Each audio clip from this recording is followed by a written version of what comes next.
Last week, before Epiphany, Andreas and I got up to a bit of mischief. We were sitting at his house and were already a bit drunk. It was snowing outside. Somehow we got onto the subject of dying, and we wondered what really comes after death, whether there is anything after that, and what dying is like. Andreas then said that he might know how to find out, and I, in my recklessness, immediately said I would join in. I thought it was a joke, but before I grasped the situation, my friend had already pulled a black candle out of a drawer.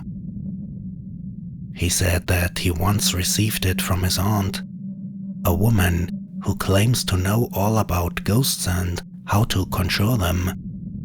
And then he added that this evening would be a good opportunity to do so, because it was a witch night. It should work tonight, he said. He immediately drew a circle on the wooden floor with a piece of chalk. The two of us sat down in it and placed the black candle in the middle in front of us. We have to wait until a flame from the candle burns very quietly, said Andreas, and then, when we were very still and the light had stopped flickering, he made his request. The first one of us to die, he said seriously, should come back and visit the other. Then he can tell us what it's like after death. Immediately after he had spoken, the candle's flame went out. Because there was no other light, we sat in the dark for a while. We then accused each other of who had blown out the candle, and of course everyone denied it. Because Andreas was known for playing tricks on people, I was sure that he was just making fun of me. We searched for a lamp in the dark for a while and laughed our heads off. But by the next day, when I met Andreas again, I lost my laughter. He looked so pale that I was completely shocked.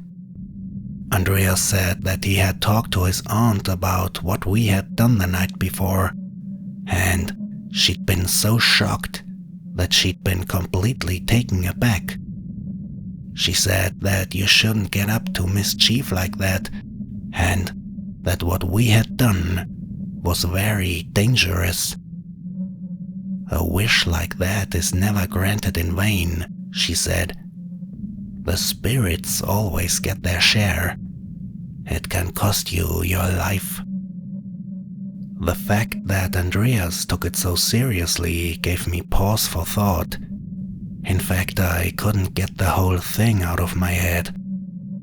A few days later, I wanted to talk to him about it again and went to his house, but there was no one there.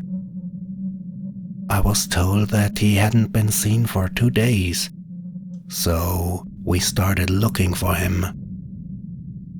As he had said to me that he wanted to cut wood, we went to his woodland, and that's where we found him. A tree had killed him. It had completely crushed him. It looked terrible. And because he had been lying there for 2 days, his body was already completely frozen. We had to use our combined strength to pull him out from under the tree, because he was frozen to the forest floor. We then tried to prepare him a little for the funeral, but when the coffin was closed, it still looked terrible because the tree had hit him so hard. Now the spirits had received their payment. They had claimed the price for the wish as Andrea's aunt had said. I hope the ghosts have been reassured. But one thing is really scaring me right now.